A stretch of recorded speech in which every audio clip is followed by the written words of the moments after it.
Hello everyone. Can you hear me? Can you hear me okay? Yeah. This is my first time on the stage. I didn't realise it was this kind of like a hi, that kind of thing going on. Okay, hey, my name's Tommy Reynolds and I'm a portrait and travel photographer, and I'm probably best known for a lot of the work that I do with actually my personal work. We're going to be talking more about how I managed to turn my personal work, what I really love, what I really enjoy doing, and actually make money out of it, or at the very least gain engagement with brands on social media to help build my social media up, which ultimately will help to lead to more brands. So it's kind of a mixture of talking about social media element with the combination of doing personal work and also running my own business. So I'm going to show you just a few examples of some of my images if you've never heard of me. So it's mainly, as I say, portraits and travel work. Travel is going to be quite a big part of this with what I do. So I've been lucky enough with my traveling in particular to go to India, Sri Lanka. I got back from Ethiopia only 4 weeks ago, which I'm going to show you a behind the scenes video because I only put the video live this morning. So I'm really excited to share that with you in a moment. So as you can see, just gives you a flavour of some of my work. But to give you even more of an idea, I have cut together a quick little trailer of some of my personal work in the form of my behind the scenes when I'm doing work and also when I'm travelling. So let's see if this works.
So I want to talk to you about a little bit about my story of when I started actually shooting professionally. So I started 5 years ago shooting professionally, but even before that, straight out of university, I was working at Jessop's. I worked way down, I'm from Kent, so I was in the big Blue Water shopping centre based in the southeast. So I worked there for a couple of years straight out of uni as a film production student. I didn't study photography because at the time I was really into filmmaking. So I have a degree in filmmaking, but also have obviously a love for photography. And so that's why I'm able to, with my business, kind of marry the video and the photography side of things together. But as I say, when I was working at Jessop's, as you may or may not know, 5 years ago it went into administration and 2,500 people lost their job, myself included. And I always said to myself when I was working at Jessop's that when I eventually leave Jessop's, it won't be to get another job in retail. I really want to make a go of this and become a professional photographer. And I was planning on just kind of dropping my shifts here and there as you would, kind of ease into it, because you know, you get used to that wage each month, don't you, in the back pocket. And obviously it's a real shock when you eventually make that jump into freelancing. But I kind of had to hit the floor running when it went into administration. And I said, well, I said I wouldn't go into another retail job, so I'm going to make a go of it. So I started small in my local area. I put a suit on, I walked up and down my local high street, got some business cards printed and said, hey, my name's Tommy, I'm a local photographer. If you have any work, like I was going into floristries and hairdressers and coffee shops, all independent places so that they're more likely to take me on versus going to chains because they probably have their own thing. But that's how it kind of all started way back. So I was doing, as you might would, a bit of everything. I was doing corporate, I was shooting pets, I was shooting portraits, I was shooting landscapes, anything really to kind of bring some money in, and some weddings as well. So you may have, as I started, I had a website which featured everything, and I learned that that's not always a good way to be by having everything, because it's just a portfolio site. It's not a professional. I find, in my opinion, you want to be seen as a master of something, and not, yeah, well, I do pets and portraits and weddings and this and this and this and this. If you're going to get married, you're not going to hire a photographer that does all those. You're going to go straight to a photographer that just shoots weddings. So that's why I wanted to try and become a master of one thing, which was portraits, because this is what I enjoy doing. It's when you kind of do it professionally, or when you're just doing it in your own, the more you do it, the more you kind of hone yourself in and realize, well, this is what I enjoy shooting most, so this is what I'm going to pay more of my attention on. So I concentrated more on the portrait element. So everything what I do revolves around that. So as I said, I was doing headshots and shooting at gyms, like shooting their swimming pools, that sort of stuff, like anything really I can get my hands on. And then after a couple of years, fast forward a couple of years, I started realizing I was getting kind of stuck in a rut, and I wasn't really enjoying what I was doing. For me, I find corporate headshots a bit kind of mundane. It's not as creative as other things. And don't get me wrong, shooting corporates is fine, but me personally, I kind of got stuck in a rut, and it's like, I'm getting a bit bored really. I'm not really challenging myself creatively. And also, I don't really want to try anything new in front of a client, because what if it goes wrong?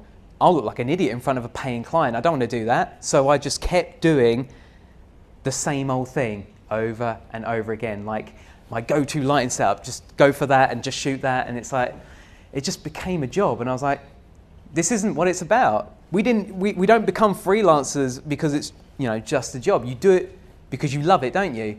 So you don't want to do, why are you doing jobs that you don't enjoy doing? And I kept asking myself that, why am I doing that? And because of that, I nearly quit. I thought, this isn't for me. Maybe I don't want to be a photographer, and this isn't right for me. So that was 2 years into freelancing, being a professional photographer, and I realized I need to change something right now. Otherwise, I'm just going to go back to retail and just say, no, it wasn't for me. But it wasn't. It was because I was photographing stuff I didn't enjoy shooting. Because I've been there, where you find you almost don't realize it until you kind of stop and look back and think, yeah, I'm actually why am I only getting called up to shoot that? And it's because that's all that's on my website. Well, of course I'm only going to get called up to shoot that because that's all that's on my website. No one knows that I travel. No one knows that I do this kind of portraits, like commercial portraits, because I stopped doing it. I stopped doing personal work and things when I was doing it as an amateur, as a hobbyist. I stopped doing that because I thought I had to think of, number one, I had to pay the bills and do the kind of less creative side of things. I thought, this needs to change. I can't do this. So I thought, okay, what can I do? So I decided this is when personal projects came around. So this is more important for the people who are working photographers, because you may or may not be in a similar boat that I was, where you're kind of stuck in that little rut. So I thought, how can I get around this? So I decided to do personal projects. I decided to do one shoot out of the blue that was totally organised by myself. I would organise the makeup artists and get the hairstylist. I would do my own concept. So I thought, there's no point me waiting around for a client to ring up and say, can we do a shoot with a ballet or dancer, or can we shoot where we put a girl on a bed in the middle of the water?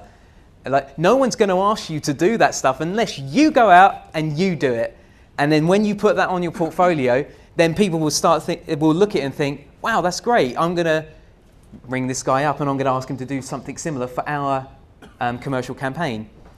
So you've got to prove yourself first. So go out and just shoot what you want to shoot. And because there's no client involved, there's no pressure to do a good job, is there? It doesn't matter if you mess up. It was a good experience. And if you mess up, you've learned something. And that's the key to progression, is learning and doing this over and over. So that whole thing where I said about putting a girl on a boat and on a bed in the middle of the water, I thought, wouldn't that be cool? So I did it. This was my personal project, one of my first personal projects, and the response I got was amazing online from my friends, from potential clients, well, for future clients as well, who wanted something very similar commercially when I did this. I was trying new ways of shooting headshots, using different lenses, rather than using a studio. Let's use the environmental portraiture, which kind of links into the traveling thing, because I went on to go traveling with a big softbox, which I enjoy to do as well, so you get more dynamic lighting. I actually have I've cut together real quick a little tiny clip from that lake shoot to give you better context. Bear with me while I just very quickly find it. I think it's here, yeah. Okay, so this is just an extract. If you want to see the full thing, then you can go along to my Facebook page at Tommy Reynolds. But here's a little preview of that same shoot.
Yeah, a lot of good them waders did, eh?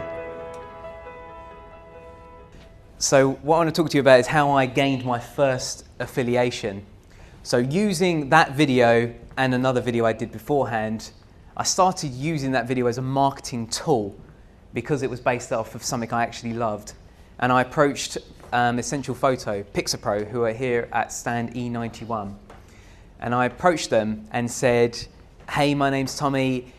Is there any chance that I can borrow some of your gear for my next photo shoot?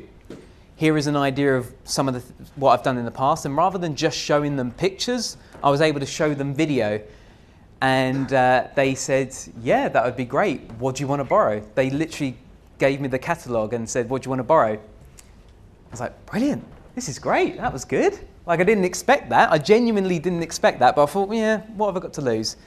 So they loaned me a bunch of gear. We did another behind the scenes video, which became a monthly thing now. So I decided that I'm going to make one personal project a month in between all of my client work. And each time I would try something new, like, never tried that, let's try that before, never tried that lighting setup. Because each time I did one of these, I learned something new to incorporate with my actual client work. So we did the next video, which again turned out really well. And this association with Pixapro stayed for about half a year, where I would make a video each month using different gear of theirs. And it actually got to the point where Pixapro said, oh, Tommy, are you going to be doing another video this month? And I said, actually, I can't do it this month because I can't afford to pay my video guy and kind of get the expenses that I usually spend on doing my personal work.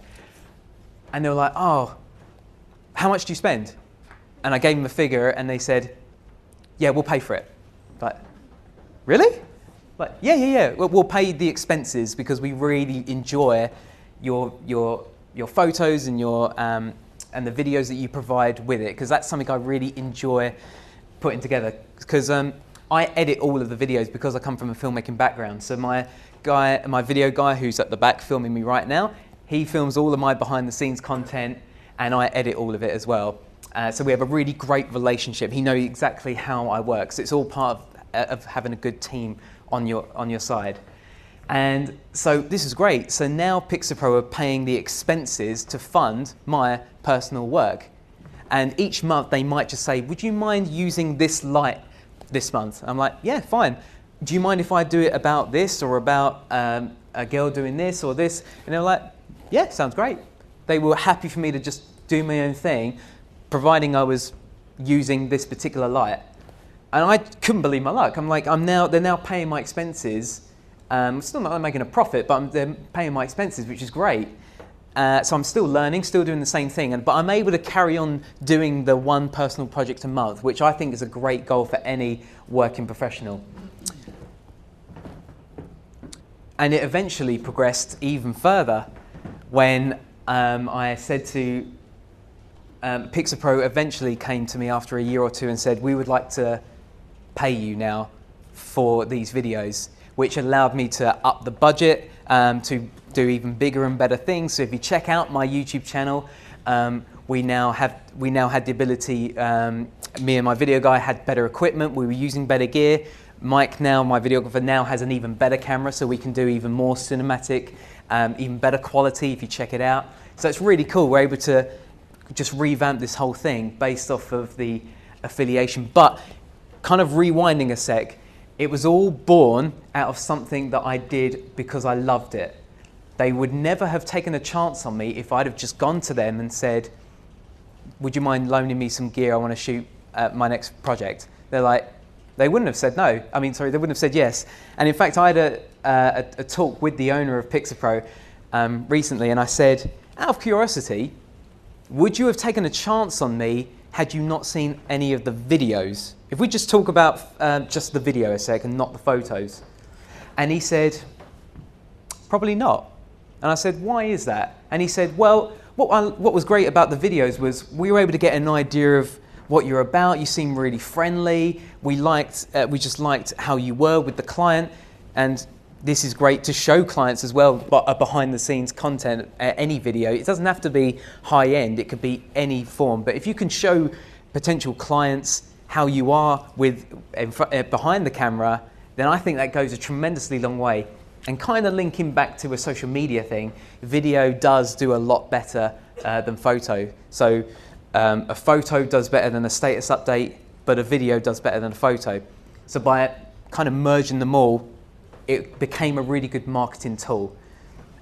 And as you can see, I don't talk to camera. I do it now, but back then I wasn't really talking to camera. And you don't have to. If you're nervous about talking in front of camera, just have someone film in the back of your head, just so people can get an idea. It speaks volumes, A picture says 1,000 words. Well, what does a video do when you can really get an idea of how I work just by looking at these videos? And I'm really proud of them. So that became my first affiliation. And as I said, with the whole traveling side of things, that because of my affiliation with Pixapro, I was able to use their gear and go abroad to fund other personal projects. So I saved up a bunch of money and I went to India. That was my first big travel trip. That was my first proper trip where the sole dedication was only taking photos. And it was amazing. Again, I used it as a marketing tool and gave it to brands and clients and approached travel boards and eventually got requested to go to India at the end of this year to host a photo workshop based purely on the videos and the photos that I'd done when I went to India and Sri Lanka.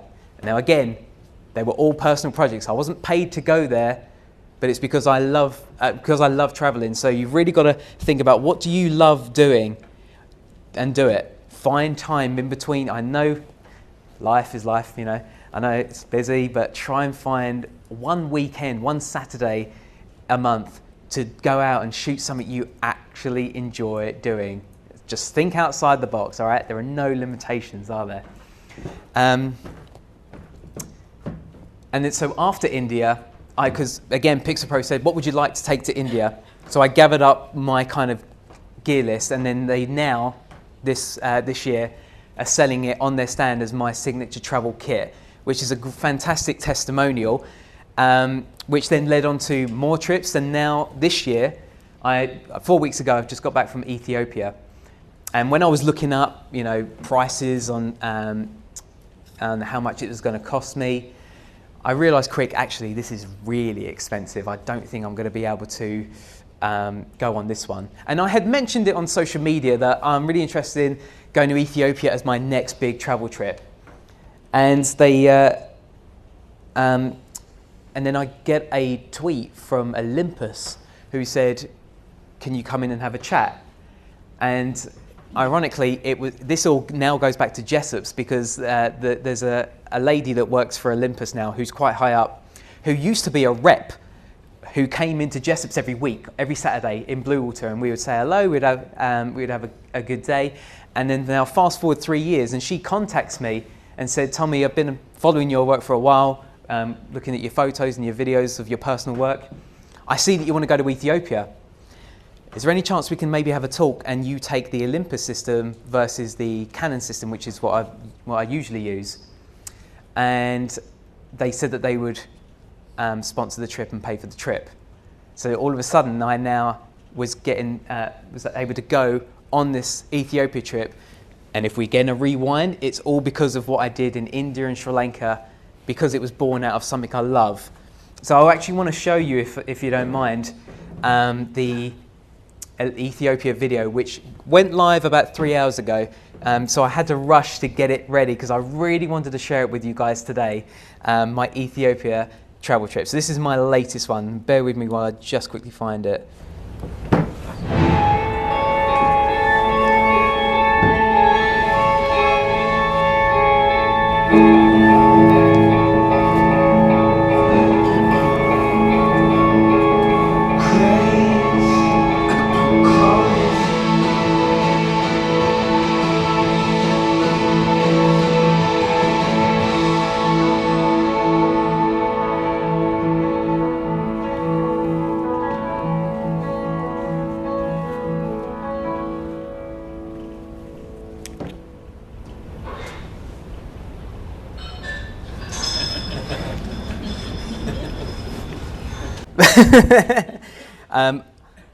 So I am going to get shooed off, so I will finish very quickly with, thank you for watching that, by the way, I'm really proud of that. So how can you make the transition? The first and foremost, pick something you love. Don't think how I want to make money out of it. Think I want to do it because I love it. Do it, and obviously do it for the right reasons, as I just said. Don't do it because you're thinking, well, I might be able to make money out of this. Do it because you love doing it, and people will see the love if you shoot a behind-the-scenes video, or they'll see it in the images. Introduce yourself. You are in the best place possible right now to start introducing yourself to brands and to develop a relationship and network, because that's the most important thing. Everything was stemmed out of networking to gain my personal work. All right, you're in the best place, and don't forget to collaborate as well. Collaborate with other photographers, other YouTubers. I collaborated with a food photographer, and we were kind of mixing each other's ideas, and I learnt loads listening to her. She learnt loads listening to me. So it was a really nice thing to do. And foremost, progress. Success for me is all about progression. If you're not progressing, you're not succeeding. So keep progressing, try new things, and do it for the right reasons. Do it because you love doing it. Thanks ever so much for watching, listening. Thank you.